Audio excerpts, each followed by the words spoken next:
¿Qué les parece si oramos por el estudio? Es el tiempo de ir a lo que te truje chencha, ¿verdad? A eso vinimos. ¿Me acompañan a orar? Ok. ¿Sí? Los escucho un poco callados. Sí, vamos a orar. Venga. Señor, te damos gracias. Gracias por este día, por ser tan bueno con nosotros, porque tú estás edificando, Señor, armando poco a poco esta familia espiritual. Gracias de verdad, porque la iglesia de Cristo, Señor, es una provisión. Podemos estar aquí y es de verdad un privilegio poder estar juntos, poder pasar un tiempo juntos escuchando tu palabra. Te ruego que nos hables a cada uno y que nos continúes hablando durante la semana a cada quien también, Señor. Mientras escuchamos tu voz, mientras oramos, mientras leemos, mientras aprendemos. Y Señor, te pido que el día de hoy podamos estar concentrados todos, adorándote no nada más con nuestras voces y corazones, sino con nuestras mentes también, porque tu palabra es digna de que pongamos nuestros ojos, nuestro corazón ahí, que consideremos el significado verso a verso de lo que tú quieres decirnos, porque esa verdad cambia nuestras vidas, Señor. Ponemos en tus manos este estudio. Te suplico, por favor, Padre, ayúdame a transmitir estas ideas, de modo que sea tu Espíritu Santo, ¿no? Hablándonos de tu corazón a nuestro corazón, Señor. Que no te estorbe nuestra incapacidad de escuchar, mi incapacidad de explicar, sino que sea tu Espíritu, Señor, directamente hablando a nuestro espíritu. Te lo suplico, papá. Y pedimos esto de acuerdo a tu voluntad. Sabemos que tú quieres hablarnos de esa manera. Quítanos de en medio, Señor, por favor, para que tú puedas glorificarte en nosotros y que podamos exaltarte con nuestras vidas en este día. Y ponemos este estudio en tus manos, papá, en el nombre de Jesús. Amén. Amén. Bien. ¿Dónde estamos, familia? Marcos, ¿qué capítulo? Ya se me olvidó. A ver, ¿qué capítulo viene? El 9. Bien. Marcos, capítulo 9. Nos quedamos en el 30, por ahí, y con la ayuda de Dios vamos a ver hasta el 50 hoy. Nada más a modo de medio recapitulación, ¿verdad? Nos quedamos en esta escena de la transfiguración, ¿recuerdas? Gran escena, ¿verdad? Donde vimos a Jesús así, tal cual, con una luz dentro de sí, así, transfigurado en lo que conocemos como el monte de la transfiguración. Escuchamos la voz del Padre mismo en esta escena diciendo: hey, Él es mi Hijo amado, a Él oíd. ¿Recuerdas que le dice el Padre a los discípulos cuando ven a Jesús ahí y todo? Y vimos esto, que Jesús es por mucho superior tanto a Elías como a Moisés, ¿verdad? Los representantes de los profetas y la ley respectivamente. Y vimos, Jesús es mucho más que simplemente un profeta de Dios. Él no es un buen hombre que carga el mensaje de Dios. Jesús es Dios mismo, que es en sí mismo el mensaje encarnado de Dios, ¿verdad? Él es mucho más que la ley de Moisés. ¿Por qué? Porque es el cumplimiento encarnado de la ley, y tal cual lo vimos, ¿no? Y Dios avala eso con su voz diciendo: hey, a Él oír, y todo eso, ¿no? Y vimos que la transfiguración, de hecho, tiene todo que ver, ¿cómo te diré?, con una probadita del reino. ¿Te acuerdas que vimos que de hecho fue eso, una probadita del reino de Dios? O sea, eso implica que tú y yo vamos a ser un día, pues sí, transfigurados en este sentido. Seremos resucitados un día, y hemos de saber esto, y por favor nunca olvidarlo, familia. La resurrección y el rapto son la misma cosa. Es muy importante que veas eso, y hay como una montaña de razones para simplemente entender eso de manera sencilla a la luz de la totalidad del consejo bíblico. La resurrección y el rapto realmente es la misma cosa. Es muy importante eso, y si no entendemos esa idea, como que nos vamos a empezar a sacar conclusiones medio bizarras de cosas y nos vamos a hacer bolas, ¿no? Esa realidad no nada más es real, es hasta elegante entender las cosas de esa manera. No sé, la resurrección y el rapto es la misma cosa. Importante, porque Jesús, te digo, fue transfigurado, resucitado en ese sentido. Y piensa esto, la palabra resurrección, que es lo que nos espera a ti y a mí, lleva este prefijo re, que tiene todo que ver con regresar a un estado que se había perdido. Hay varias palabras en la Biblia que tienen este prefijo re. Por ejemplo, redención, restauración, renacer, regeneración, reconciliación, renovación, reconstrucción, revestir, ¿no? Ser revestidos de su justicia, ser reunidos con Él, resucitar. Tiene, repito, todo que ver con volver a un estado que se había perdido. Así que si vemos esta probadita del reino y Jesús resucitado y no sé qué, tiene todo que ver con lo que tú y yo seremos. Pero fíjate, si es un si es recuperar algo que habíamos perdido, creo que tiene también que ver con que o sea, Adán antes de la caída de alguna manera vivía en este estado como transfigurado, por decirlo así, ¿no? ¿Y qué pasó? Que con su caída hubo esta ruptura, ¿no? Dimensional, tal cual, y de modo que, pues eso, entró el pecado al mundo y la muerte al mundo y todo eso, pero regresar a esa idea, ¿no? O a ese estado transfigurado, por decir, tiene todo que ver con la resurrección. Entonces, bueno, para resumir esta idea, me gusta esta cita de John Corson que te quiero leer, que dice: lo que se perdió en el jardín del Edén se recuperará en el jardín del paraíso gracias a lo que ocurrió en el jardín de Getsemaní.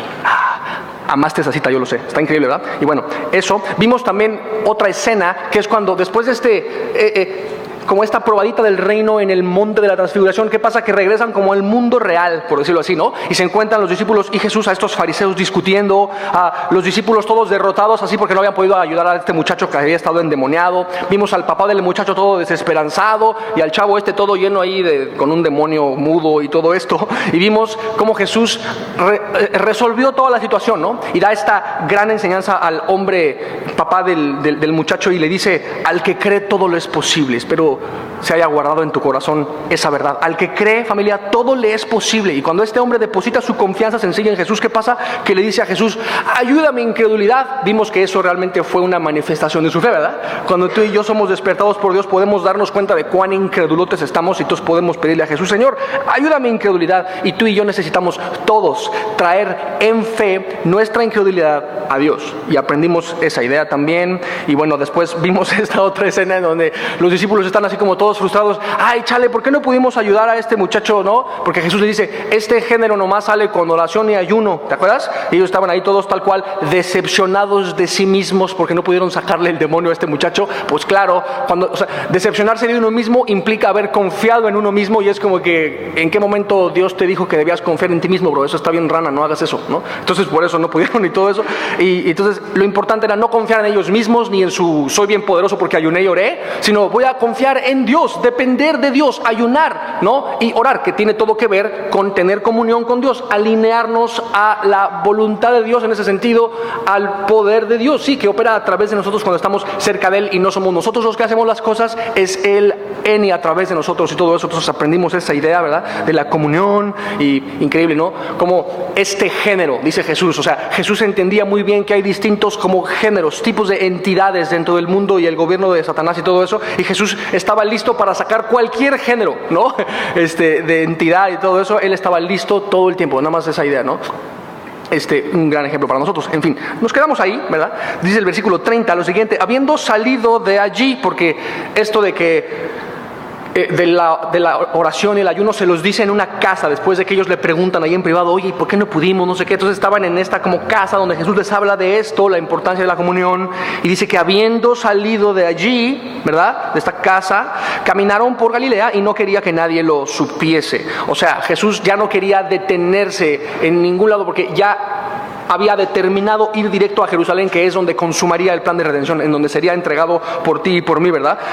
Me gusta, porque esto es como el cumplimiento, sí, profético de lo que dice Isaías 57, como puedes ver, es Jesús hablando a través del profeta y diciendo: o sea, Jehová me ayudará, por tanto no me avergoncé. Escucha, por eso puse mi rostro como un pedernal y sé que no seré avergonzado. Esto se cumplió también en Lucas 9:51, como puedes ver también ahí, como Jesús dice ahí que afirmó su rostro para ir a Jerusalén. Él se determinó, no mirar atrás, no volver atrás, porque Él desde que nació supo: o sea, yo vine a morir. La muerte no fue una especie de derrota entre comillas, no, la muerte de Jesús fue la consumación de su plan de redención. Él vino a eso, para rescatarnos de la muerte, del pecado, del infierno, a ti y a mí, con su muerte y resurrección. Entonces, eso, no quería que nadie lo supiese porque ya se había determinado, repito, ir a Jerusalén, ¿verdad? Importante ejemplo para nosotros, ¿no? Ser determinados, darnos cuenta, o sea, no hay vuelta atrás. Cuando sigues a Jesús, no se supone que mires atrás, no se supone que vuelvas atrás, se supone que sigas adelante como el ejemplo de Jesús, como dijo: hey, toma tu cruz, ¿no?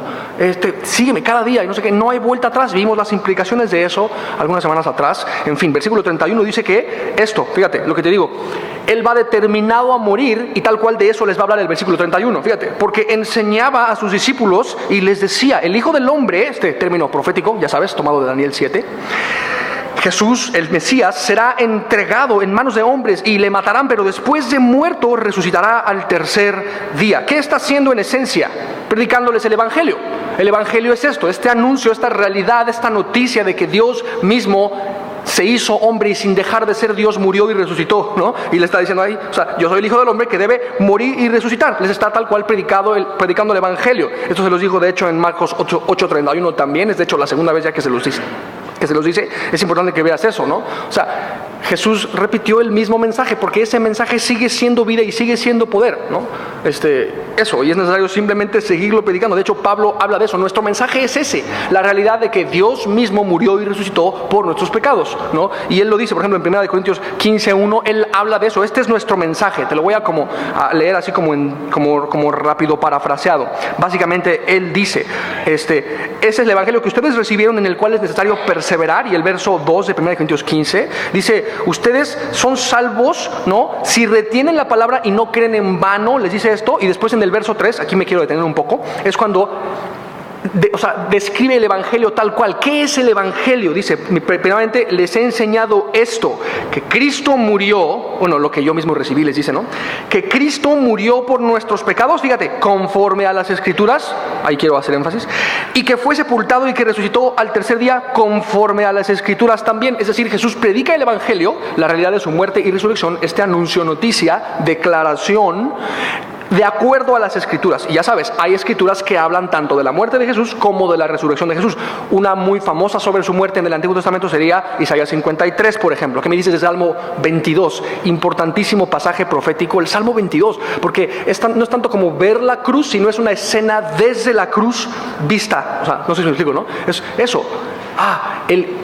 El Salmo 22 es eso, es un salmo no tanto que vea la cruz, sino que mira desde la cruz. Es como Jesús mismo hablando a través de ese salmista, me encanta. Zacarías 12, que habla de que le traspasaron, ¿recuerdas? Mirarán al que traspasaron, igual, ¿no? Isaías 50, esta profecía donde dice que le arrancaron la barba tal cual, violentamente. Salmo 69, por ejemplo, habla de que en la cruz le darían vinagre al Señor. Todo esto fue profetizado, ¿no? Y se cumplió, ¿no? Él sería muerto, sería entregado, sería eso, ¿no? Humillado y todo eso, y sería sepultado, como nos dice Isaías también 53, que sería sepultado en una tumba de un rico, con los ricos será en su muerte, todo eso, y resucitó al tercer día también conforme a las Escrituras. Ya lo sabes, hay Escrituras en el Antiguo Testamento que hablan también de la resurrección. ¿Recuerdas el Salmo 16? No permitirás que tu santo vea corrupción, está hablando de eso. Isaías 53, verá el fruto de la aflicción de su alma cuando resucite, por supuesto. ¿Qué me dices del Salmo 68 cuando habla prácticamente de su ascensión, ¿no? Y eso de que ascendió y subió al cielo, dice Pablo, ¿no? ¿Qué significa? Que antes descendió a las partes más bajas de la tierra y, ¿no?, dio libertad a los cautivos, hablando de los creyentes del Antiguo Testamento. Y todo esto habla, Salmo 68, repito, de la resurrección y de la ascensión de Jesús. Todo esto, Jesús cuando habla de su muerte y resurrección está de acuerdo a las Escrituras. ¿Y cuál es mi punto con esto? Que tú y yo necesitamos anunciar el evangelio.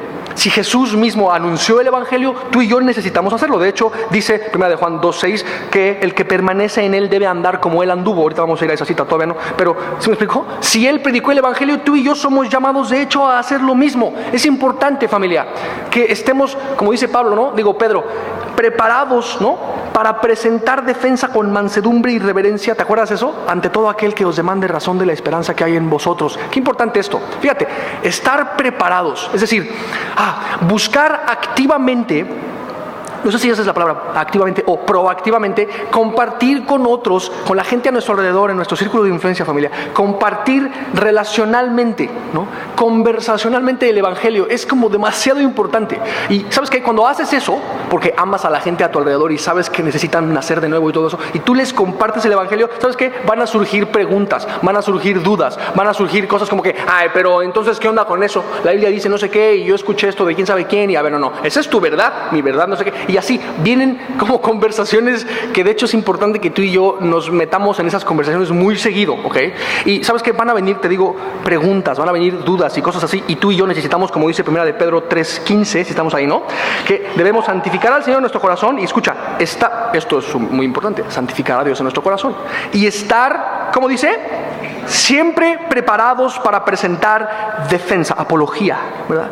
Con mansedumbre y reverencia ante todo el que les demande razón de la esperanza que hay en vosotros. Ay, a ver, entonces, ¿qué piensas de esto? Y le das razones por las cuales tú crees lo que crees. No le vas a, tú deberías creer lo que yo, porque si no, tú estás bien chafa. No es tanto tú deberías, es déjame compartirte por qué yo creo esto. Me hace perfecto sentido por esto y esto y esto y esto, y le puedes dar la montaña de razones que Dios te ha dado a ti para ser cristiano o cristiana, ¿me explico? Muy importante, porque aparte, en el cielo no vamos a poder predicar el evangelio a otros. De hecho, hay un libro entero que habla de eso, que se llama Lo único que no podrás hacer en el cielo. Te lo recomiendo, es del autor Mark Cahill, deberías leerlo anteayer, ¿no? Es increíblísimo, no es para que lo leas, es para que te lo devores, ¿verdad? Ese libro, porque es increíble, y la verdad es que si no lo lees, quien se lo pierde eres tú, ¿ok? Muy importante que veas eso. Sí fue una exhortación y no me enojé, ¿verdad? Pero sí es muy importante que leas ese libro, Lo único que no podrás hacer en el cielo, de Mark Cahill. De hecho, hay una Biblia que es la Biblia de la, ¿cómo se llama? Evidence Bible se llama, es de este autor que se llama Ray Comfort. Está impresionante porque es su Biblia, fíjate, él tiene una Biblia así que está llena de notas y notas de todos los sermones y todas las cosas, todas las preguntas que le hicieron, y él anotó en una Biblia así todo, y después esa Biblia la hicieron como versión impresa, se llama The Evidence Bible, o la Biblia de la evidencia y no sé qué, que es como una Biblia, imagínate, un vato que lleva como 30 años así evangelizando en la calle, o sea, le han hecho N,000 preguntas, y entonces en esa Biblia vienen así todas las respuestas a todas las preguntas que le hace todas las personas y todo eso. Es una Biblia que inspira, es una Biblia que equipa, o sea, te la recomiendo 80,000 años, y nadie me paga comisión por decirte estas cosas ni nada, ¿eh? No te creas, ¿sí se entiende? Es simplemente que es mi oración que tú y yo estemos equipados, que tú y yo nos adentremos en la aventura de compartir conversacionalmente y relacionalmente el evangelio todo el tiempo, porque para eso fuimos llamados, ¿ok? Y es así, dice Charles Spurgeon, todo cristiano es todo cristiano es o un misionero o un impostor. Tenga, y dices, esa sí me exhortó, ya sé.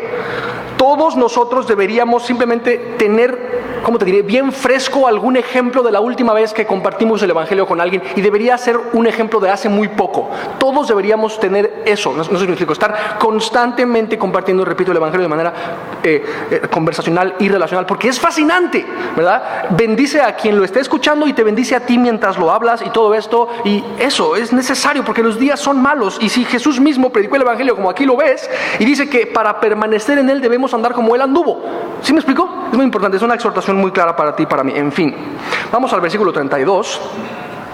Pero ellos no entendían esta palabra y tenían miedo de preguntarle, dice ahí, ¿no? Porque ya vimos que ellos estaban de alguna manera, pues sí, como batallando, porque las verdades del evangelio son como bien contrastantes, lo vimos, ¿no? Esto de Cristo crucificado, porque tiene todo que ver con sufrimiento, al mismo tiempo con gloria, son como cosas bien contrastantes que para ellos era difícil como conciliar en sus mentes. Entonces, pues no entendían, ¿no? Y aparte tenían miedo de preguntar. Eso es desafortunado, porque hubiera estado padre que en vez de tener miedo de preguntar, preguntaran, ¿no? Oye, Jesús, ¿qué onda? ¿Y por qué suena tan contrastante lo que nos dices? Y que Jesús, pues eso, ¿no?, les contestara. Pero bueno, ellos, te digo, desafortunadamente tenían dudas, o bueno, eso, no entendían y tenían miedo. Versículo 33, dice que llegó, bueno, no le tengas miedo a preguntar, haz preguntas, es bueno, ¿ok? Y llegó a Capernaum, y cuando estuvo en casa, les preguntó, ¿no? Ok, bueno, después de esto, dice que llegó a Capernaum, asumimos que de camino, por lo que nos dice ahí, venían pues discutiendo. Me encanta porque Jesús no los regañó de camino, sino que se esperó. Dice que cuando estuvo en casa les preguntó, a ver, ¿qué disputabais entre vosotros en el camino? ¿No? Los confronta, porque no era una plática, era una disputa. Ahí lo dice, ¿qué disputabais? En vez de estar platicando centrados en Dios, ¿no? ¿Qué sé yo? Oye, ¿qué onda con esta promesa del reino? Oye, ¿viste cuando se transfiguró? ¡Wow, no manches! Y aparte de eso es para nosotros también, ¡wow, no manches! O qué sé yo, ¿no? En vez de platicar centrados en Dios, estaban discutiendo centrados en sí mismos. ¿Por qué? Porque tenían este delirio de grandeza, como vamos a ver ahorita. Era como su discusión favorita, ¿verdad? Está terrible. Por eso Jesús los confronta. Y aparte, cuando Él los confronta, oye, ¿por qué discutían? Ellos se sintieron como cachados. Fue el clásico silencio, como perrito con la cola entre las patas, así de ya me descubrieron que estuve discutiendo y estuvo mal. Versículo 34, fíjate, mas ellos callaron, como todos mustios, ¿no? ¿Sí es la palabra mustio? Aquí se usa también esa palabra, ¿sí, no? Todos mustios, ¿no? Todos redarguidos. De hecho, es algo bueno que se hayan quedado callados. Creo que esto me indica que de alguna manera estaban recibiendo lo que Jesús les estaba como exhortando. ¿Puedes ver? Creo que los exhortó en amor y todo eso, por eso ellos como que lo recibieron. Mas ellos callaron porque en el camino habían disputado entre sí, ¿verdad? Sabían que estaba mal haber discutido, por eso estaban ahí como todos mustios, ¿quién había de ser el mayor? Es lo que te digo, esa era como su discusión. ¿Quién había de ser el mayor? Esa era la pregunta que ellos tenían, ¿no? ¿Por qué discutían por esto? Porque no tenían ellos una clara concepción de lo que es la verdadera grandeza. No es que esté necesariamente mal este aspecto de la grandeza, ahorita lo vamos a ver. El problema es más que ellos tenían un concepto erróneo de la grandeza, básicamente. Entonces vamos a ver algunas lecciones, varias de hecho, sobre la verdadera grandeza. Versículo 35. Entonces él, Jesús, se sentó. Me gusta como la paciencia. Se sentó. Esto me habla de que estaba listo para enseñarles. Los rabís por lo general se sentaban antes de enseñar. Entonces les va a enseñar y dice que llamó a los 12, a estos cercanos, ¿no? Y les dijo, si alguno quiere ser el primero, será el postrero de todos y el servidor de todos, ¿no? Quizá varios de ellos se preguntaban, ¿no? Porque ¿quién va a ser el primero? ¿Quién va a ser el primero? Entonces cuando Jesús, si alguno quiere ser el primero, probablemente pensaron, sí, eso es lo que queremos, dinos el secreto. ¿Cuál es el secreto? Bueno, tiene que ser el postrero de todos y servirlos a todos. Es como que, ups, no era lo que yo esperaba y todo eso. Claro, interesante respuesta ahí de Jesús, o lo que les dice, porque, o sea, si la pregunta es ¿quién es el mayor? No sé si me explico.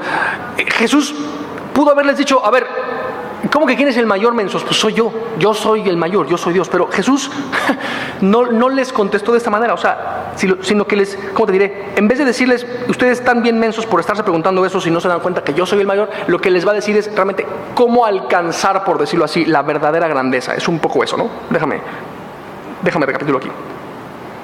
Exacto, como puedes ver, no los reprendió por buscar grandeza realmente. O sea, no les dijo algo así como, si alguno quiere ser el primero, está bien chafa y que mejor se calle porque yo soy el primero.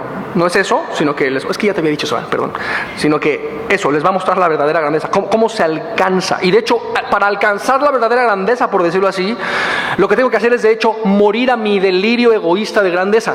Interesante eso, ¿no? Es realmente lo que ellos debían hacer. Por eso les dice, el que quiera ser grande será el postrero de todos, como el último, ¿no? Y esto es bastante contrario a la cultura, porque, no sé, no nos da orgullo ser el último. Imagínate, perdiste en el equipo, en el partido y no sé qué, y ¡perdimos! O sea, como que nadie es así, es como contracultural, es lo que te digo, ¿no? Y está diciendo, debes no nada más no tener problema con ser el último, debes escoger ser el último, debes preferir eso. No está hablando de resignarse a ser el último. Ay, bueno, pues ya ni modos, pues ya, pues como Dios dice, pues tengo que ser cristiano, pues ya ni modos.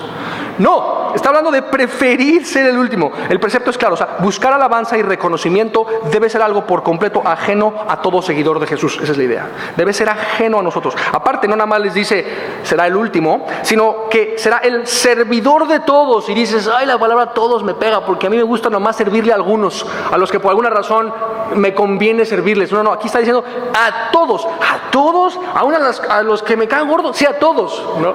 Qué sé yo, ¿no? Sí me explico, ¿no? Y esto otra vez es completamente anticultural, antisistema. O sea, en el mundo el sistema, ¿cómo está armado, familia?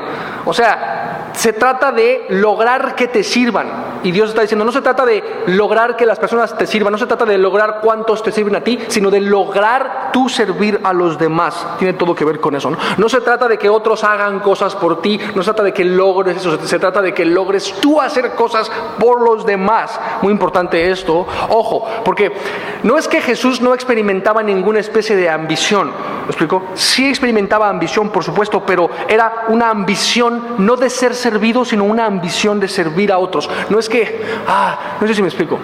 O sea, eso. Es bueno tener la ambición correcta. El problema no está tanto en ambicionar, sino en ambicionar algo que se aleja del plan de Dios.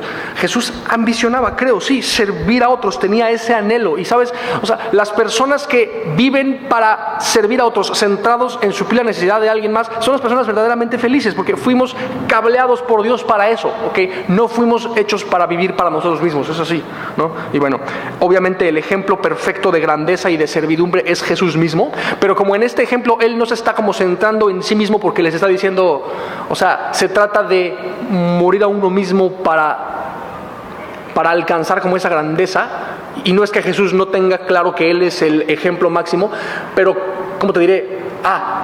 Con el fin de darles esta lección clara, en vez de ponerse a Él mismo como ejemplo, pone a un pequeñín como ejemplo. Fíjate el versículo 36. Dice que tomó a un niño y lo puso en medio de ellos y tomándole en sus brazos. Yo sé que te dio sensación de, órale, o sea que lo tomó en sus brazos con afecto, exacto, porque Jesús trata a los niños así, con afecto. ¿Recuerdas qué hizo Satanás con el niño la semana pasada? Casi lo quería matar y lo echó al fuego para matarlo. Bueno, Jesús es completamente lo contrario, ¿puedes ver? O sea, maravilloso ahí, ¿no? Lo toma en sus brazos y le dijo, fíjate, o les dijo a ellos, con este ejemplo vivo, el que reciba en mi nombre, a un niño como este, me recibe a mí, y el que a mí me recibe, no me recibe a mí, sino al que me envió. Órale, ¿por qué les dice esto? ¿Por qué Jesús utiliza este niño como ejemplo? Bueno, los niños, familia, en este contexto de los tiempos de la Biblia y así, eran como, haz de cuenta, socialmente insignificantes, socialmente invisibles, por decirlo así. No es que los niños, entre comillas, no eran amados por sus papás, no, sí eran amados, pero eran como socialmente insignificantes, repito, socialmente invisibles, ¿no? Entonces lo que les está diciendo Jesús es, identifíquense con aquellos que no son vistos ni oídos por nadie, con este niño, en última instancia, pues conmigo, porque, o sea, Jesús fue tampoco, ¿cómo te diré? Como no vino en su primera venida con ese despliegue de gloria con el que vendrá en su segunda venida, en un sentido les está diciendo, en última instancia tienen que identificarse conmigo, que yo fui rechazado y todo eso, ¿no? Pero les está poniendo, repito, este ejemplo, reciban al insignificante y al invisible y serán como yo. Wow, me encanta esto, ¿no? Porque Él nos recibió a ti y a mí siendo insignificantes e invisibles. Creo que cualquiera de nosotros se puede identificar con esto, ¿no? Ahí estás en la secund, todo invisible y todo insignificante. Bueno, quizá te tocó ser como muy popular y todo eso, algunos quizá pueden decir eso. No fue mi caso, yo era todo insignificante. Todos somos todavía eso, ¿no? Y el que se cree no tan insignificante, de hecho, a los ojos de Dios sí lo es. ¿Y cuál es el punto? Que Él se identifica con el invisible, Él ve al invisible. Es mi anhelo que eso consuele tu alma, creo que sí lo hace. Él ve al invisible y Él ama al insignificante, y esto debe traer consuelo a tu corazón. Está increíble, ¿no? Y eso, ¿no? Qué padre, porque le está diciendo, no se supone que traten mejor a unos que a otros, ¿no? Que trates bien a aquel de quien puedes obtener algo, por decir, y al que pues de plano no es insignificante ese vato, que no lo vas a tratar bien. O sea, no, traten bien a todos, ¿no? O sea, me encanta esta idea, no sé, ¿no? Y aparte les dice, si recibes a alguien así como, en este caso le está diciendo a un niño, literalmente, y creo que podemos y debemos verlo también literal, recibir a los niños, ¿no? Y de hecho más adelante va a hablar de no ser de tropiezo para la fe de los niños. Sí habla de los niños, pero también habla de, como dices, o sea, esto, ¿no? De personas que, como tú y yo, que no somos como socialmente muy significantes, ¿es la palabra? Bueno, y eso, o sea, Jesús nos ama de esa manera, me encanta esa idea. Y dice, si recibes a alguien así, me vas a recibir a mí, y si me recibes a mí, de hecho a quien recibes es al Padre. Impresionante, que el más valioso de todos, el menos insignificante de todos, que es el Padre de gloria, ¿no? Se identifica con los pequeños, los niños, los que en ese sentido no tenían ese como peso socialmente hablando, por decirlo así. Y bueno, hay otro pasaje en donde Jesús no nada más nos habla de recibir niños, sino de ser como niños. Eso está en Mateo 18:3, donde eso, ¿no? Es importante ser como niños. Obviamente no en los sentidos negativos de hacer berrinches y rabietas y ser inmaduros o algo así. No seas como niño en ese sentido. Pero sí en el sentido de los aspectos como positivos de un niño, por ejemplo, ¿no? Que tienen una fe muy sencilla. Se supone que tengamos una fe sencilla, como un niño en ese sentido, ¿no? Que seamos personas que no intimidan. Los niños no intimidan, por ejemplo, ¿no? Y si somos personas que intimidan, simplemente no estamos siendo como Jesús. Los niños, por ejemplo, es chistoso porque no son muy buenos para engañar. Y cuando tratan de engañar a sus papás los cachan luego, ¿no? Y sabes, si tú y yo somos buenos para engañar, no estamos siendo como Jesús. Eso es muy importante también. Los niños, en sentido general, disfrutan la vida. Y sabes que si tú y yo no estamos disfrutando la vida, no estamos siendo como Jesús. No estoy diciendo que ignoremos la realidad de la aflicción de la vida, pero sí que disfrutemos la vida, un poco como los niños, ¿no? Los niños no se preocupan realmente, no es como que, papá, la renta, o sea, no algo así. No, los niños no se preocupan. Y si tú y yo nos preocupamos de más, no estoy diciendo que seamos irresponsables, pero si nos preocupamos de más, no estamos siendo como Jesús y todo eso, ¿no? Bueno, es un buen ejemplo ahí para nosotros. Y bueno, vamos a ver más características de la verdadera grandeza. Versículo 38. ¿Se está entendiendo, familia? Es que, perdón si voy un poco rápido, es que nos falta, entonces por eso es como... En fin, Juan le respondió: Maestro, hemos visto a uno que en tu nombre echaba fuera demonios, pero él no nos sigue. Y se lo prohibimos porque no nos seguía. Y bueno, está hablando ahí de uno que en el nombre de Jesús sacaba demonios. Entonces, Juan como que, él no es del grupito, entonces le dijimos que se fuera, no sé qué. Entonces, ¿quién podría haber sido este discípulo que vieron como aparte? Muy probablemente era discípulo de Juan el Bautista o alguno de los 70 que después Jesús... que Jesús envió después de los 12, ¿no? Eso lo vemos en Lucas 10. En fin, era un brother con fe, que tenía comunión con Dios, de modo que estaba alineado al poder de Dios y podía tal cual liberar a personas de demonios. Es lo que está diciendo ahí, ¿no? Hemos visto a uno sacar un demonio en tu nombre. O sea, no lo hizo en quién sabe qué nombre, lo hizo en el nombre de Jesús. Y dice, se lo prohibimos. Probablemente le dio un poquito de envidia porque Juan no había podido sacarle al pobre chavo el demonio, ¿no? Entonces como que pensó algo así. Si no hago lo que él, no es mi hermano. Si él no fracasa como yo, entonces me da envidia y ya no quiero tener nada que ver con él. Piensa eso, ¿no? Eso es completamente, ¿cómo te diré? Ese espíritu competitivo, ministerial, que yo no sé con qué se come eso, yo no sé por qué existe ese veneno que hay en la mente de mucha gente, ¿no?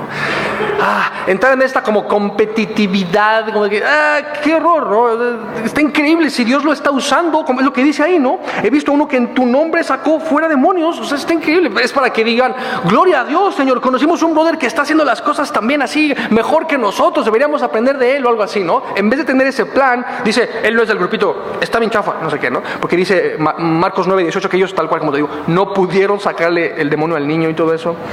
En fin, versículo 39, pero Jesús dijo, no se lo prohibáis, porque ninguno hay que haga milagro en mi nombre que luego pueda decir mal de mí, porque el que no es contra nosotros, por nosotros es. Importante frase ahí.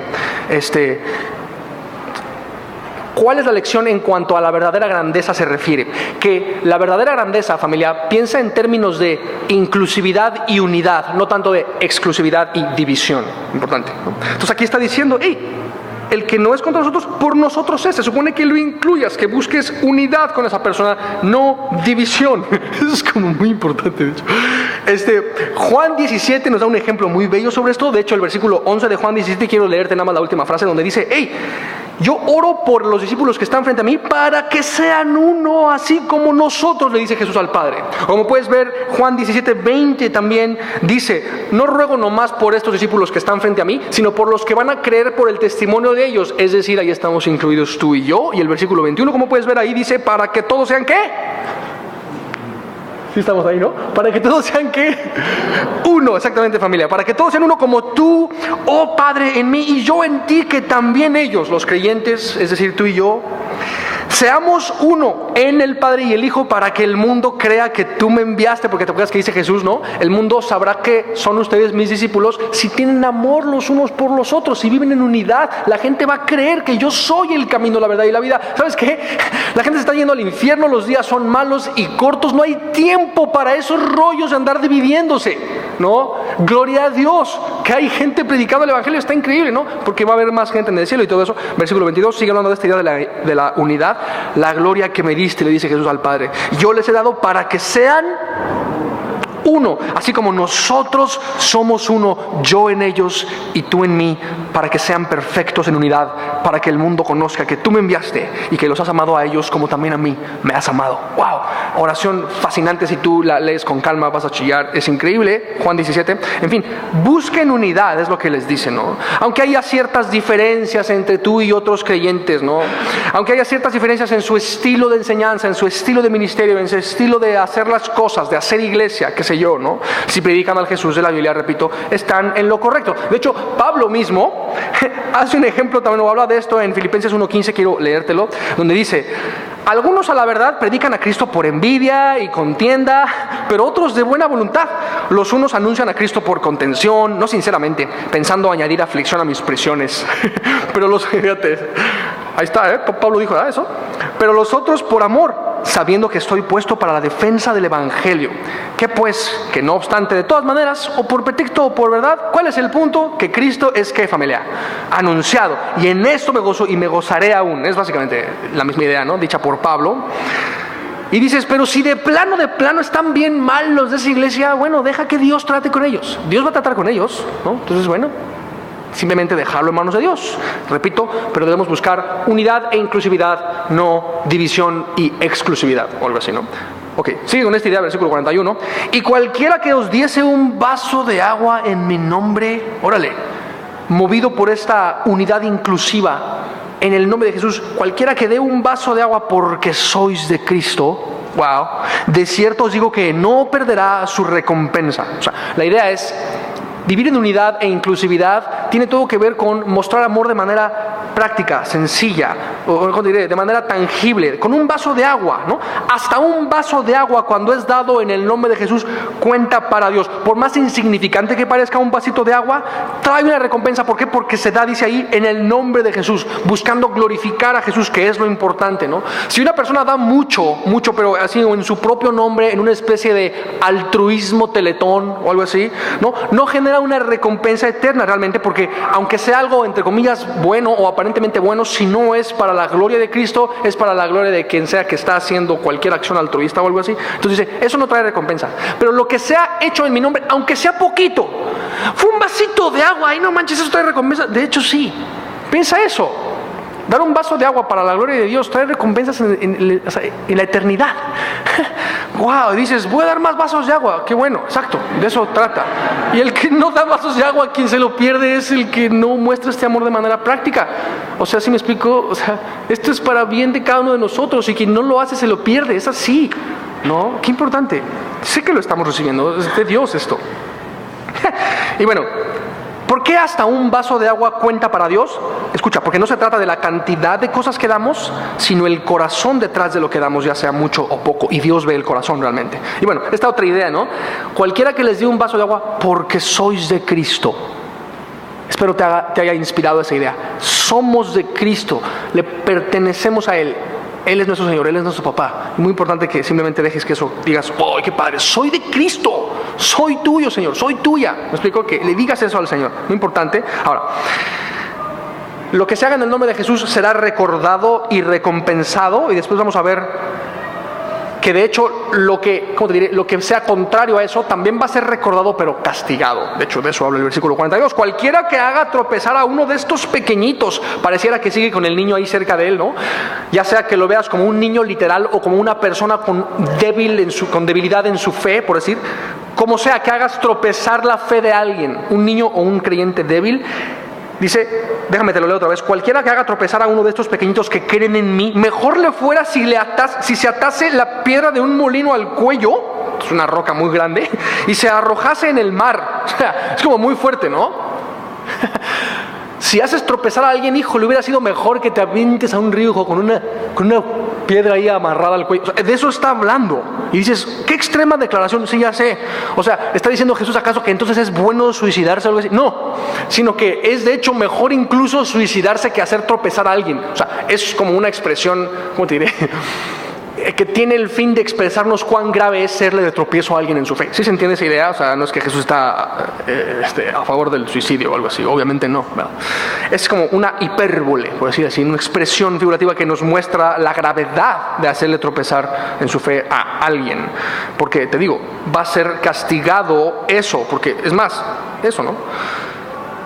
¿Qué es lo que nos está diciendo? Que porque estamos hablando de la verdadera grandeza, ¿cierto? Entonces la verdadera grandeza también tiene que ver con tratar a los demás con consideración, con sensibilidad, o sea, cuidar el corazón de los demás, no hacer tropezar a los demás por asuntos de conciencia. Te digo, en cuanto a un niño, hay de aquel que hace tropezar la fe de un niño, eso es importante, ¿no? Hablando literal de los niños, y creo que con esa frase es más que suficiente. Hay de aquel que hace tropezar la fe de un niño, con todo lo que eso implica. Ahora, hay de aquel que hace tropezar la fe de uno que es débil en la fe, ¿no? También Pablo nos habla de eso. De hecho, hay un ejemplo donde había unos cristianos que tenían una conciencia bastante fuerte, bastante libertad cristiana en asuntos no esenciales de conciencia, ¿verdad? Y convicción personal. Había gente así que, como tenían la razón, querían así como que hacer sentir mal a todos los que no tenían la conciencia tan fuerte como ellos, básicamente, ¿no? Y estaban siendo de tropiezo tratando de imponerle a gente con conciencia débil. Había gente que estaban tratando de imponer su conciencia fuerte a otros, y Pablo básicamente se los pone como chancla, ¿ok? Porque es más importante amar a los demás que demostrarles que tienes la razón o algo así. No sé si me explico. O sea, porque Dios no nos ha llamado a tener la razón, sino a amar a los demás, aunque quizá no tengan la razón. De hecho, cuando Jesús fue crucificado, tú y yo, que fuimos realmente los responsables, la humanidad en general, ¿tuvo razón al crucificar a Jesús? ¿Sí o no, familia? Por supuesto que no. No tuvimos la razón en decir, Él no es Dios, ¿verdad? Sin embargo, Él murió por nosotros. ¿Por qué? Porque Él nos quiso demostrar que es más importante amar que tener la razón. Es importante que veas esto, ¿no? De hecho, hay mucho que ver sobre esta idea de los asuntos de conciencia, pero es importante hacer caso a mi conciencia fuerte o débil, y no buscar imponer mi conciencia en alguien más. Si tienes ciertas libertades cristianas en asuntos de conciencia, eso, ten cuidado con no hacer tu pesado al otro, sería importante. Y bueno, déjame te leo un verso que habla un poco de eso, 1 Corintios 8:11. Dice Pablo, o sea, si tú haces tropezar a otro, dice, por el conocimiento tuyo se perderá el hermano débil por quien Cristo murió, ¿no? No sé, y siempre vemos, o sea, un ejemplo muy clásico de esto es, por ejemplo, la cuestión del alcohol, ¿no? O sea, que la Biblia no condena el uso de alcohol, ¿verdad? Porque, por ejemplo, Jesús bebió vino y al mismo tiempo sabemos que Jesús nunca pecó. Entonces, si hay gente que dice, es que beber vino es pecado, entonces eso significa, bro, que le estás añadiendo cosas a la Biblia y que entonces tú crees que Jesús pecó porque Jesús bebió vino. No, entonces no es pecado. Claro que no es pecado, pero eso no significa, ¿cómo te diré? Hay gente que batalla mucho con eso, ¿no? Y entonces sí, por decir, tú no batallaste con esa cuestión del vino, pero bebes vino junto a una persona que sí batalló con eso, entonces la persona va a decir, entonces los cristianos sí pueden beber vino, venga a tu reino, y entonces se ponen bien cohetes y no sé si me estoy... Entonces le vas a hacer de tropiezo, porque él en su conciencia sabe que no debería beber esas cosas, tú igual no batallaste tanto con eso, entonces para cuidar su corazón, ¿sabes qué? Abstente, pide juguito, bro, y todo eso, ¿no? Es un poco eso, y bueno, tiene, ¿cómo te diré? Los asuntos de conciencia es un gran tema. De hecho, este miércoles vamos a tener una enseñanza sobre eso acá. En fin, Pablo habla de eso. O sea, dice, de esta manera pecas contra los hermanos hiriendo su débil conciencia, entonces contra Cristo pecas, por eso es como muy grave. Entonces, déjame te leo esta frase que como que concluye mucho de la discusión sobre los asuntos no esenciales. Fíjate. La mejor manera de ejercer mi libertad cristiana, escucha bien, la mejor manera de ejercer mi libertad cristiana es cediendo mi derecho a ejercerla con tal de mostrar amor a alguien más. ¿Entendiste? ¿Me dejas volvértelo a leer? La mejor manera de ejercer mi libertad cristiana es cediendo mi derecho a ejercerla con tal de mostrar amor en favor de alguien más.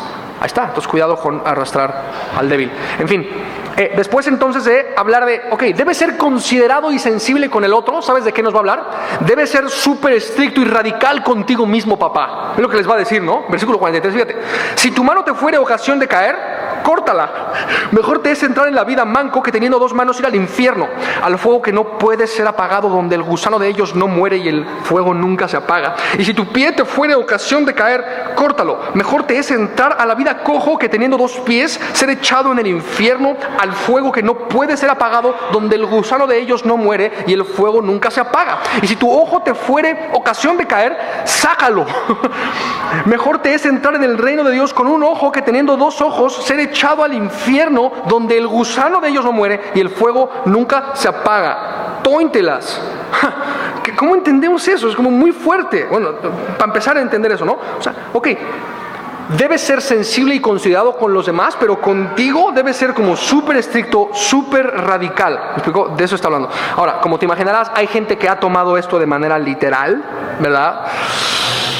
Y que sean tal cual como mutilado con tal de dejar de pecar. Ahorita vamos para allá. Entonces, antes de eso, ¿debería yo tomar la Biblia literal? Por supuesto que debería tomar la Biblia de manera literal. No hay otra manera de entender la Biblia, ¿ok? Pero aparte de tomar la Biblia de manera literal, necesito tomar la Biblia en serio. Ahorita te explico un poco eso. Pero esto de tomar la Biblia de manera literal, claro, tiene todo que ver con discernir qué tipo de literatura estoy leyendo, ¿no? Si es un registro histórico, pues claro, lo tomo literal, con todo lo que eso implica y por más incómodo que eso resulte. ¿Ok? Tomar la Biblia literal cuando es algo histórico, más me vale tomar la Biblia literal cuando es algo histórico. Pero cuando es algo como poético, como el salmista que dice que lloré e inundé mi lecho en lágrimas, o sea, obviamente no es literal, no es que David nadó en lágrimas o algo así. Jesús dijo, soy la puerta, ¿no? Y entonces eso no significa que está hecho de madera y tiene una chapa en la panza. O sea, no, Él es la puerta al cielo. Y todo lo que te digo, por eso hay que tomar la Biblia literal, pero también en serio, porque hay gente que se burla del cristiano que toma la Biblia literal y dice, ay sí, entonces estás diciendo que Dios tiene alas, ¿no? Porque con sus alas me cubrió y quién sabe qué, y todo eso. Entonces, otra vez, hay que tomarla literal, sí, pero también en serio, ¿verdad? ¿Y eso qué implica? Discernir en qué momento el texto es muy obvio que está hablando de algo figurativo. ¿Se entiende esa idea? O sea, hay muchas veces que, ¿cómo te diré? directamente contrario a la enseñanza total de la Escritura si yo tomara algo de manera literal. Obviamente Dios no está en favor de mutilar nuestro cuerpo porque es el templo del Espíritu y hay como otras cosas que podemos entender sobre eso y así. Pero bueno, te digo, hay gente que se ha mutilado con tal de dejar de pecar. El problema con mutilar el cuerpo es que realmente no soluciona el problema del pecado, porque, el problema del pecado no radica en un miembro u órgano en particular, sino en el corazón. O sea, yo me puedo cortar la mano derecha no, siempre que, ¿por qué pego con eso? Pero me queda a la izquierda y puedo también pecar con la otra. Y entonces, las piernas, no sé qué. Pues, o sea, no sé si. Y si me desmembro todo y me quito todos los pies si me quedo todo muñón o como sea, de todos modos puedo pecar con mi corazón. Aunque me corte las manos y las piernas, literalmente con el afán bien intencionado, si quieres, de dejar de pecar. ¿Sí se entiende? O sea, esa es la idea, familia, es fuerte. Entonces no está hablando obviamente de manera literal, pero sí está hablando muy gráficamente del alto costo que implica vivir para Dios, ¿no? O sea, del alto costo que implica vivir para Dios, que tú y yo vamos a ser llamados muchas veces a hacer sacrificios súper grandes, o sea, con tal de glorificar a Dios, ¿no? ¿De qué está hablando básicamente? Entendámoslo en una sola frase para ti y para mí hoy. Necesitamos arrancar el problema del pecado, arrancarlo de raíz, e incluso se va a sentir como violento. ¿Viste la película esta de 127 horas? Créeme, no te la estoy recomendando. Pero hay una película de un vato que básicamente va en su bici y va así, no sé qué, y se queda atorado con una piedra, tal cual se le atora su brazo allí y el vato no puede salir, no sé qué, y toda la película se trata de ¿cómo se llama? La agonía de que el vato está ya atorado, ¿no? Y no sé qué, y jala y trata y se queda sin saldo y se le cae todo, ya no tiene nada más que una navaja y dice, hay un momento que dice, o me quedo aquí atrapado y me muero aquí de inanición. ¿Qué es inanición? ¿Sí viene al caso la palabra? Bueno, eso, me muero aquí de hambre y de sed y de sangrado o de plano me corto el brazo y a ver cómo le hago y no sé si me explico, ¿no? O sea, y bueno, la historia está basada en una historia real, por eso está interesante, y la idea es que se corta el brazo con una navaja toda de esas chafas chinas o algo así, se corta el brazo para sobrevivir. Entonces lo que está diciendo es eso, ¿no? O sea, no literalmente, pero espiritualmente debes hacer eso, ¿no? O sea, realizar el sacrificio que sea con tal de librarte de los tormentos del infierno. Porque, como pudiste ver, fue muy enfático cuando habla de ser lanzado al infierno, ¿no? Con todo lo que implica. Entonces, deberíamos estar dispuestos a hacer cualquier sacrificio con tal de abolir el infierno. De hecho, esto es muy parecido a lo que Jesús les dijo en Marcos 8, por ejemplo, así parafraseado, cuando les dice, oigan, tomen su cruz y mueran para poder vivir. ¿Recuerdas eso? ¿Sí te acuerdas? O cuando les dice, pierdan su vida para poderla ganar y salvarla. Rindan su voluntad para poder hacer la voluntad de Dios. ¿Te acuerdas? Nieguen su identidad para poder abrazar la identidad de Dios. O sea, tiene que ver con eso. Estate dispuesto a hacer el sacrificio que sea con tal de glorificar a Dios como con tu vida, ¿no? Entonces pensemos esto, cuando de seguir a Jesús se trata, no solo se deben tener en mente las recompensas como eternas, las cosas relacionadas con la gloria, y no que no haya recompensas. Claro que las hay y son maravillosas, pero cuando de seguir a Jesús se trata, no se supone que nada más tenga en mente las recompensas, sino los sacrificios que Dios demanda, ¿ok? No solo las recompensas prometidas, sino los sacrificios demandados. Y nuestro mensaje como iglesia debe incluir ambas cosas, ¿no? Debemos decirle a las personas, ¿sabes?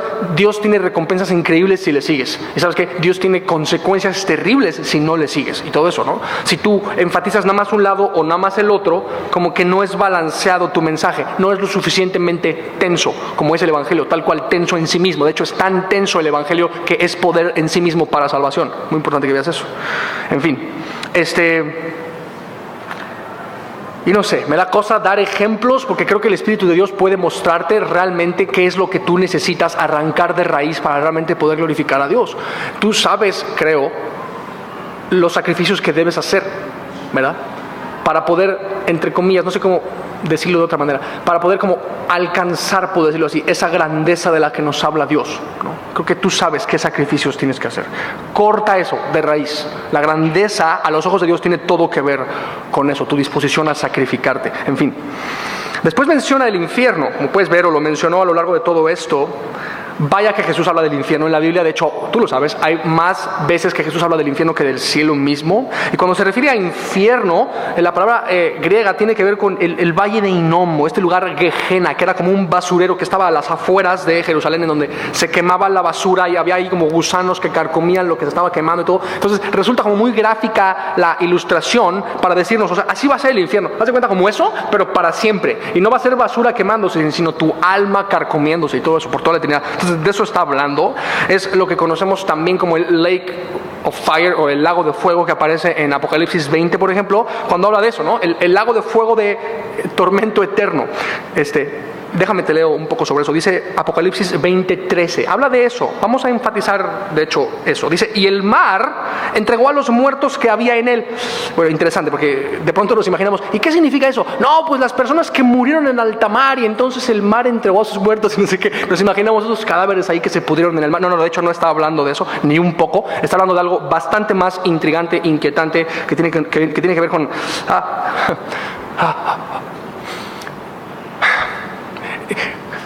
Jonás 2:6 le echa como mucha luz a eso. Tiene todo que ver con una especie de... Sí, hay una prisión debajo del mar. Okay, si tomas literal a la luz del hebreo, Jonás 2:6 como que va a aclarar mucho esa idea. No está hablando de lo que nos imaginamos a primera vista, repito, está hablando de algo mucho más inquietante que eso, pero no es el tema ahorita. En fin, dice que el mar entregó a sus muertos que había en él. De hecho tiene que ver con Job 41 también, con la bestia saliendo del mar, tiene que ver con un poco todo eso, con espíritus que hay en el agua o espíritus acuáticos, tiene que ver con eso. Y bueno, dice que la muerte y el Hades, interesante esto de Hades, porque aparte de ser el lugar donde la gente va sin Dios, como, ¿no? Es también un nombre griego de un dios, una entidad griega. Eso tiene muchas implicaciones, ¿verdad? Que el mundo llama mitología y todo eso. Pero vamos a lo que sigue. Quiero centrarme en la idea del lago de fuego, ¿ok? Y por si te lo preguntas, estoy completamente seguro de esto que te estoy diciendo. Pero, bueno, dice el versículo ahí 13, que había en ellos y fueron juzgados cada uno según sus obras. Está relacionado con esto que te digo. Versículo 14, y la muerte y el Hades fueron lanzados al lago de fuego. ¿Puedes ver esa idea? Es un lugar de tormento eterno. Esta es la muerte segunda, el lago de fuego. Y el que no se halló inscrito en el libro de la vida fue lanzado también, dice, al lago de fuego. Este lugar eterno, como dice Mateo 25:41, como puedes ver, un lugar preparado para ¿quién, familia? ¿Para el quién? Para el diablo y sus ángeles. Esto no fue creado para el hombre realmente, sino para el diablo y sus ángeles, ¿no? Y bueno, si recuerdas, Jesús mencionó esta idea del gusano que carcome. Tiene que ver con una como conciencia personal que eternamente te está devorando, el saber que pudiste haber ido al cielo y no quisiste, ¿no? Tiene que ver con que en el infierno la persona no va a poder culpar a nadie más que a sí misma, y eso le va a carcomer por toda la eternidad. Literalmente es muy fuerte esto. Jesús habla de este lugar también cuando se refiere a las tinieblas de afuera, o las mismas tinieblas. Déjame te leo esta idea. Está en Mateo 6:23, donde dice, o sea, si tu ojo es maligno, todo tu cuerpo está en tinieblas, o estará en tinieblas. Así que si la luz que en ti hay es tinieblas, ¿cuántas no serán las mismas tinieblas? Refiriéndose a un lugar que es todavía más terrible que las tinieblas que hay dentro de una persona, ¿no? ¿Cuánto no serán las mismas tinieblas? Mateo 25:30 también hace referencia a estas tinieblas de afuera. Creo que puede tener implicaciones como bien fuertes, porque se refiere a que allí será el lloro y el crujir de dientes, en sentido así como, en términos como sencillos, sería, o sea, lejos de la luz de Dios por siempre, en esas tinieblas eternas, ¿no? Y te digo, yo creo que tiene que ver, por varias razones lo creo, tiene que ver con una cuestión como de otra dimensión, o sea, tal cual, ¿no? Estas tinieblas ya fuera, como que en lenguaje científico, este rollo de la materia negra y los hoyos negros y la antimateria, tiene que ver un poco con eso. Y rápidamente, en una dimensión como la nuestra, no pueden existir dos cosas al mismo tiempo en el mismo lugar, ¿cierto?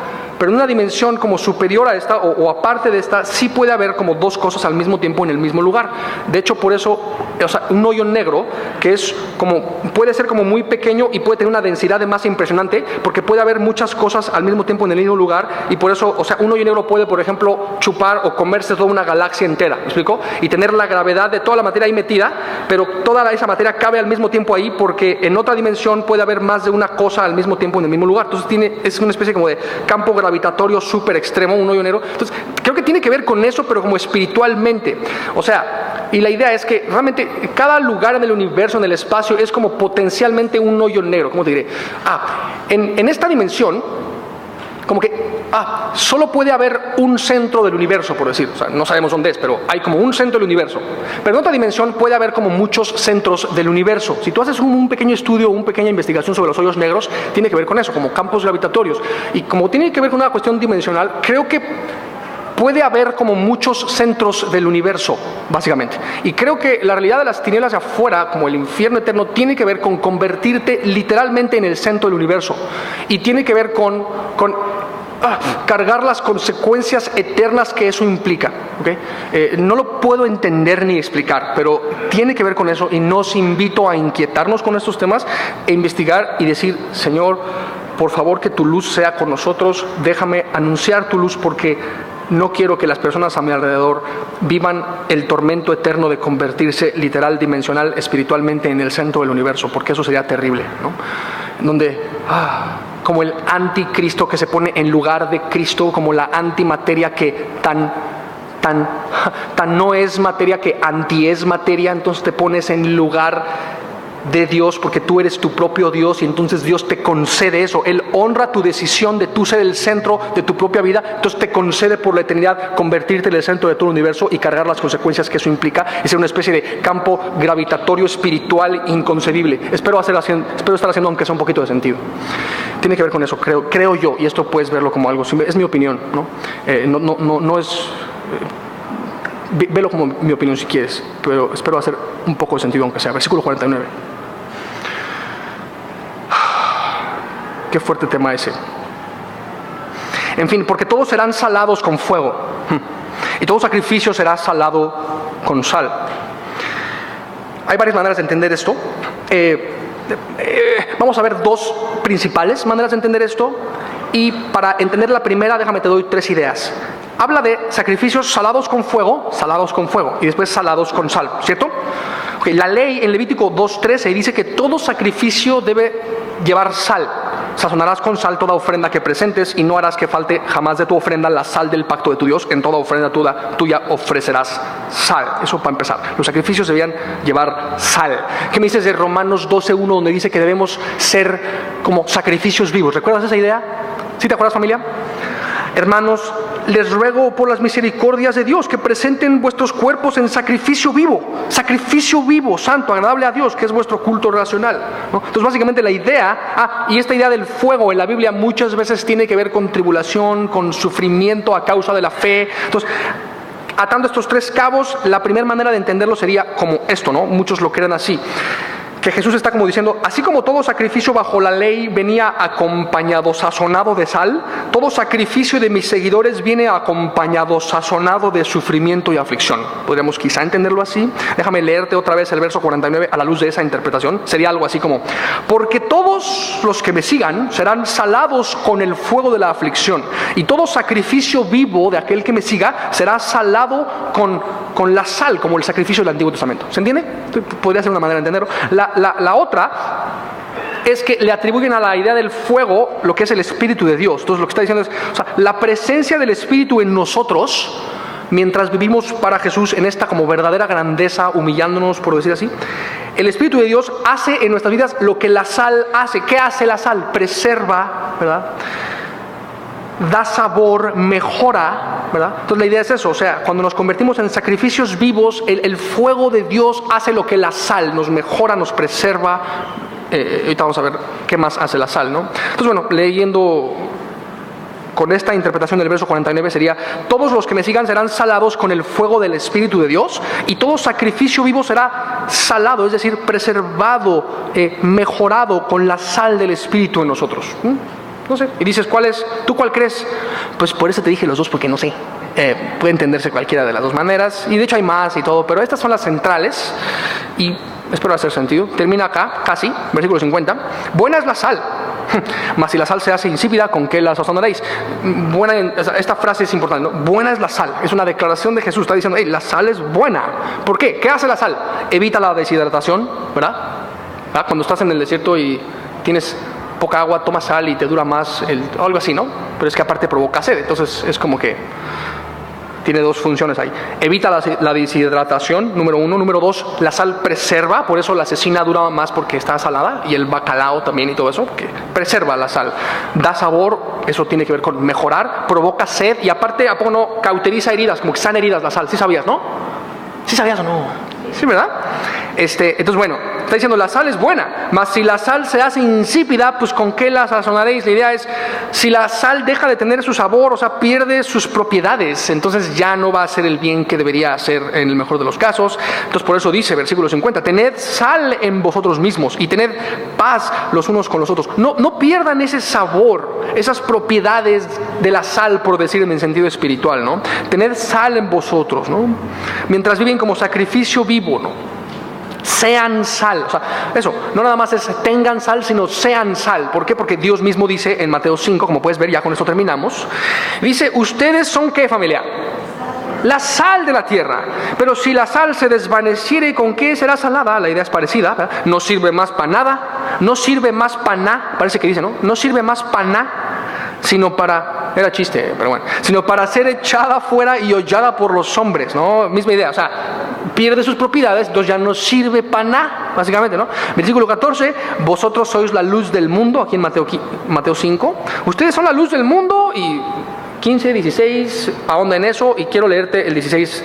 Así alumbre vuestra luz delante de los hombres, para que vean vuestras buenas obras y glorifiquen al Padre que está en los cielos. Ustedes son luz, y no se supone que te guardes una luz y que no alumbres a los demás, básicamente es la paráfrasis, ¿no? Sino que esa luz es para que alumbres a todos los hombres, ¿no? Entonces me gusta porque casi puedo escuchar a Jesús decir, cuando hablamos de la sal, es como que en vez de así alumbre vuestra luz para que vean los hombres, me imagino diciendo, así salen vuestras vidas, las vidas de los hombres, para que sean beneficiados con las propiedades de la sal y glorifiquen al Padre que está en los cielos, ¿no? O sea, que pudo haber dicho algo así, es nada más una idea, ¿no? Sobre la sal. Y otra vez, o sea, espiritualmente, qué importante sería, familia, ser sal y evitar la deshidratación espiritual de los demás, ¿no?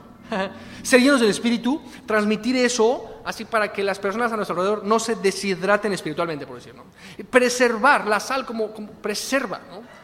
Y que nuestras vidas, nuestro compañerismo con otros, nuestras oraciones de intercesión por otros, nuestras pláticas con otros, nuestras palabras de ánimo, nuestras oraciones, etcétera, preserven la vida de otros, ¿no? Que los muevan a tomar decisiones, ¿no? Si estaban a punto de tirar la toalla, quién sabe quién que está cerca de ti, ¿no? Y de pronto ven tu vida, ven tu matrimonio y dicen, ¿y cómo le hacen ustedes? Bro, pues es que no somos nosotros, es Dios, nos ayuda, neta. A ver, cuéntame más. Neta, ¿quieres que te cuente? Bro, pero te voy a hablar de Jesús un chorro. Voy a hacer como a Bucket. Te voy a decir un chorro de cosas de la Biblia. ¿No importa? A ver, dime, y no sé qué. Y importante, ¿ves? Puedes preservar la vida de alguien. Puedes moverlos a tomar decisiones distintas y todo eso. Dar sabor, darle sabor, mejorar la vida de otros con tu testimonio, con tus palabras. Provocar sed, que digan, ay, yo quiero saber más de eso que él dice y no sé qué. Provocar sed. A ver, ¿dónde aprendiste eso? Pues en la Biblia, bro. ¿Cómo que en dónde? ¿No? Y así. Y entonces, así bien padre, y ves y vas la Biblia y digo, no le digas así porque está mala onda, ¿verdad? Pero todo lo que sabemos está en la Biblia, ¿sí se entiende, no? Provocar sed, sanar heridas, ¿no? La sal sana heridas. De hecho, la Biblia dice sobre eso, ¿no? Sean sus palabras sazonadas con sal. ¿Sí hay un versículo de esos o ya estoy alucinando? ¿Sí, verdad? ¿Hay un verso que habla de eso? Sí. Sean vuestras palabras sazonadas. Ahí está, mira. Iba a decir una sean vuestras palabras sazonadas con sal. O sea, Dios, eso nos insta a hacer eso. Que nuestras palabras son así como que sal que sana la herida de otro y todo eso. Está increíble. En fin, vamos a recapitular las lecciones de la verdadera grandeza para orar por esto, ¿no? Aprendimos sobre la importancia de vivir en unidad e inclusividad en vez de división y exclusividad. ¿Recuerdas? Casi, la que sigue, mal chiste, perdón, pensé en voz alta. Recibir al insignificante, es la número 2. Recibir al insignificante, al invisible, porque tú y yo, siendo insignificantes e invisibles, ciertamente Dios nos amó, nos vio, puedes ver. Número 3, dar en el nombre de Jesús las cosas, con la motivación correcta, sea mucho o poco, hacerlo con el fin de glorificar a Dios, y hasta un vaso de agua, y si es de Jamaica más, yo creo, puede traer recompensas eternas, y con azúcar mascabado, mejor todavía.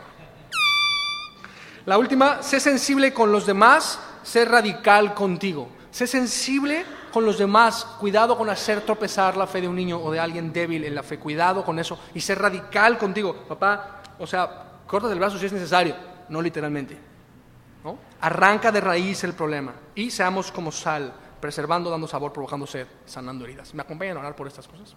Venga. Y Señor, te damos gracias por esta enseñanza. Yo te ruego que tengas piedad de cada uno de nosotros, Señor. Todos necesitamos desesperadamente tu misericordia en este momento, porque todas las cosas, no sé, necesitamos esto, Señor. No damos una si no es por ti. Te pido que seas con nosotros en esta semana, que nos permitas vivir en unidad e inclusividad, que nos permitas valorar todo el tiempo que siendo insignificantes e invisibles, Señor, porque esos somos cada uno de nosotros. Tú nos amaste y nos viste. Y si hay alguien aquí, Señor, que quizá no se sienta tan insignificante o no se sienta tan invisible, que tú le muestres que esa es la realidad, que necesitamos ser así para que tú te identifiques con nosotros, Señor. Te rogamos que nuestras motivaciones puedan ser siempre las correctas, porque sabemos que aún las pequeñas cosas, Señor, cuando son hechas para tu gloria, traen recompensas increíbles. Gracias de verdad por esto.Ínstanos a entender que hay consecuencias terribles por hacer tropezar a otros. Por favor, danos ese temor del infierno literal, Señor.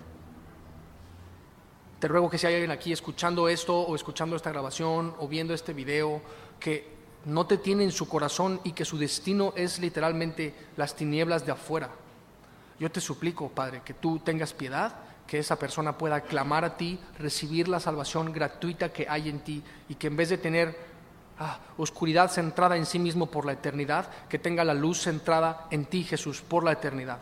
Esa es nuestra oración, Señor, como iglesia. Te lo suplico, por favor, porque ser carcomidos por nosotros mismos, no sé, es inimaginable, Señor.